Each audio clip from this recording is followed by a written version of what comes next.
دیکھو آج جو یہ موبائل کا فتنہ ہے، میری آج بہنیں جو ہے اس موبائل کی فتنے کے بنا پر ناجائز تعلقات عام کری رہی ہے، اپنے حسن کو بھی سنبھالے نہیں رکھ رہی ہے، اپنے حسن کو دوسروں کے سامنے پیش کرنے کی کوشش کر رہی ہے۔ آج آپ نے جو ہے اپنی بہنوں کو روکنے کی کوشش نہیں کی، وہ جو ہے شادیوں میں جاتی ہے بغیر پردے کے، آپ کہتے تم اسمارٹ لگ رہی ہو، کیا تمہارا یہی حق تھا کہ درس حسین تمہیں یہی ملتا ہے؟ کیا اللہ اکبر، اگر تمہاری بہن بے پردگی کے ساتھ ہو تو تم جو ہے اسے اچھے سے اچھے کمنٹ کرو، نہیں، اگر وہ شریعت کی مخالفت کرتی ہے تو تمہیں پورا حق ہے کہ تم کہہ دو میری بہن تم یزیدی نہیں ہو، تم تو حسینی ہو، اور حسینی اپنے بالوں کو دکھایا نہیں کرتے، بلکہ اگر دوپٹہ بھی چھین لیا جائے تو اپنے بالوں سے پردہ کیا کرتے ہیں، اپنے بالوں سے پردہ کیا کرتے ہیں۔ لیکن آپ نے جو ہے آج انہیں سنبھالا نہیں، وجہ کیا ہے؟ آج آپ کو جو ایسا سماج مل رہا ہے، ایسے سماج کی جو ہے آپ کو صحبت مل رہی ہے جس کے بنا پر آپ ان عیبوں کو بھی عیب نہیں جان رہے ہو۔ اللہ، اس لیے دیکھو تو صحیح، آپ کس علاقے پر بازار کی اگر آپ سیر کرو گے یہ بات آپ کو پتہ چل جائے گی،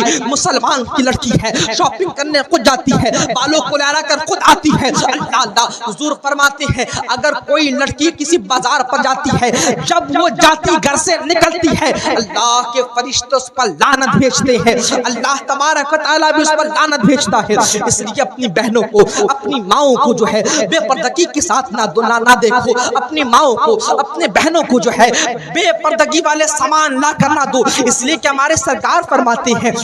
اگر کوئی باپ، اگر کوئی بیٹا اپنی بہنوں کو پردے کا اہتمام وہ نہیں کرواتا، پردے کا وہ حکم نہیں دیتا، پھر وہ بندہ دیوس ہوتا ہے۔ اللہ اکبر، دیوس کون ہوتا ہے؟ تو ہمارے امام فرماتے ہیں دیوس وہ بندہ ہوتا ہے جس کی عبادتیں قبول نہیں کی جاتی، جس کی ریاضتیں قبول نہیں کی جاتی، جس کی دعاؤں کو رد کر دیا جاتا ہے، اور وہ دیوس وہ ہوتا ہے جو اپنے ماں بہنوں کے پردے کا اہتمام نہیں کرواتا ہو۔ پھر اگر آپ یہ شکایت کرو ہم کچوچا گئے ہماری دعا قبول نہیں ہوئی، ہم اجمیر گئے ہماری دعا قبول نہیں ہوئی، میں کہتا ہوں تم نے اپنے دامن پر دیوسی کا جو ہے ٹیگ لگا لیا ہے۔ اب مجھے بتاؤ تو صحیح، کوئی بندے کے اندر اگر کوئی ایسی علامت لا دی جائے کہ یہ بندہ جو ہے وانٹڈ ہے، یہ بندہ جو ہے کرمنل ہے، یہ بندہ جو مجرم ہے، مجھے بتاؤ تو صحیح کیا کوئی سرکاری نوکر اسے ترجیح دے گا؟ کیا کوئی ایسا بندہ ہوگا؟ اللہ اکبر، کوئی اسے ترجیح نہیں دے گا، بلکہ اس کے پاسپورٹ کو بھی روک دیا جائے گا، اس کے ویزا کو بھی جو ہے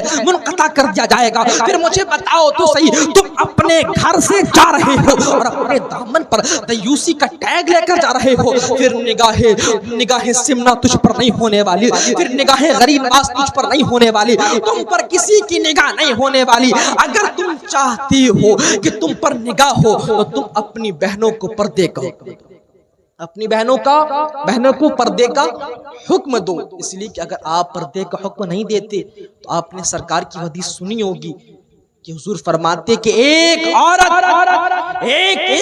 چار مردوں کو جہنم میں لے جائے گی۔ حیرت ہوئی ہمیں کہ ایک عورت کو اتنی قدرت حاصل ہے۔ اللہ اکبر، حضور فرماتے ہیں اپنے بھائی کو وہ جو ہے مجرم ٹھہرائے گی، اپنے باپ کو مجرم ٹھہرائے گی، اپنے شوہر و بیٹے کو مجرم ٹھہرائے گی اور کہے گی اے اللہ یہ وہی مجرم ہے، اگر یہ مجھے پردے کا حکم دیتی تو میں جہنم پر نہ جاتی۔ اس لیے میرے بھائیو، تم عمل کرتے ہو، تمہیں اپنے عمل پر فخر تب ہونا چاہیے جب تم اپنی بیٹی کو، اپنی جو ہے ماں کو، اپنی دلہن کو، اپنی جو ہے رشتہ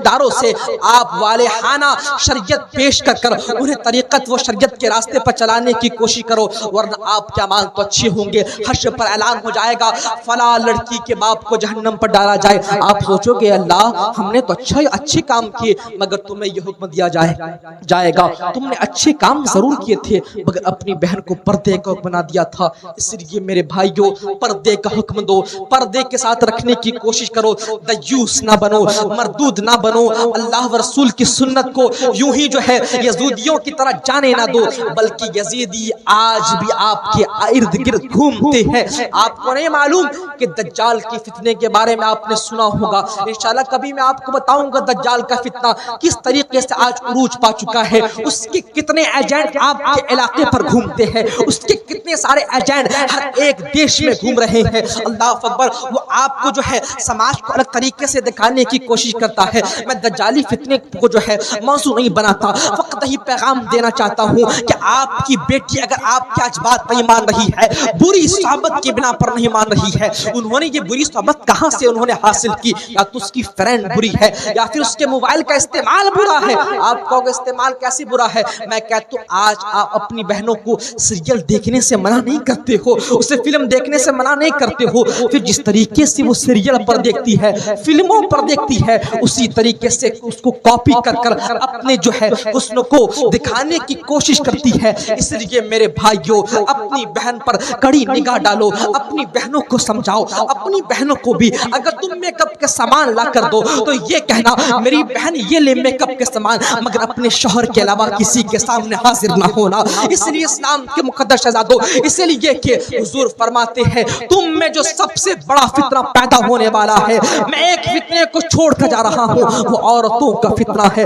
اور دنیا میں سب سے پہلے جو لڑائی ہوئی تھی نا، وہ عورتوں، ایک عورت کی بنا پر لڑائی ہوئی تھی۔ اس لیے عورت باعث فتنہ بھی ہے، باعث رحمت بھی ہے۔ عورت زحمت نہیں ہے، رحمت ہے، وہ منحوس نہیں ہوا کرتی ہے۔ اللہ نے اسی کے قدموں میں تو جنت کو رکھا ہے، اسی کے ذریعے سے تو ہم وجود پر آتے ہیں۔ اللہ اکبر، تمہاری بیٹی بوجھ نہیں ہونی چاہیے، وہ تمہارے لیے رحمت ہے۔ اگر تربیت نہ کر پاؤ تو تمہارے لیے باعث زحمت ہے۔ اس لیے اپنی بہنوں کی تربیت صحیح کرو اور حسینی بن کر رہو، یزیدی نہ بنو۔ اس لیے کہ حسین نے جو قربانیاں دی تھی اس بنا پر دی تھی